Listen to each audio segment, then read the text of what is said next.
Hello viewers, বীজগাণিতিক অনুপাত সমানুপাতের আরও একটি এমসিকিউ, খুবই গুরুত্বপূর্ণ এমসিকিউ, তোমরা দেখে নাও।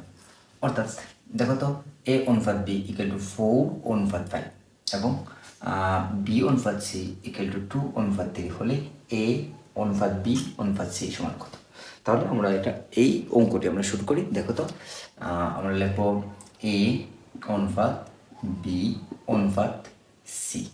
তারপরে আমরা এ এর মান বসাবো, এর মান 4, বি এর মান বসাবো, বি এর মান 5।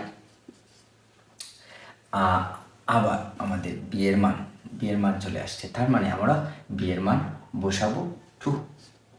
তারপরে সি এর মান বসাবো আমরা এই স্থানেতে। তারপরে দেখো তো এই স্থানটা আমরা টান দিয়ে দেবো।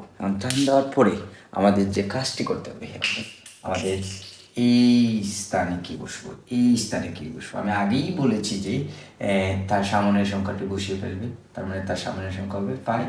তারপরে তার সামনের সংখ্যাটি বসাবে, তার মানে 2। তারপর আমরা গুণ করে ফেলবো। দেখো তো, আমরা এই দুটো গুণ করলে কি আসে? এই দুটো গুণ করলে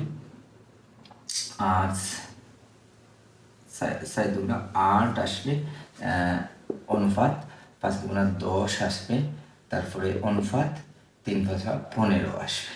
অর্থাৎ আমাদের এ অনুপাত বি অনুপাত সি এর মান আসবে 8 অনুপাত 10 অনুপাত 50। হ্যাঁ, তোমরা এই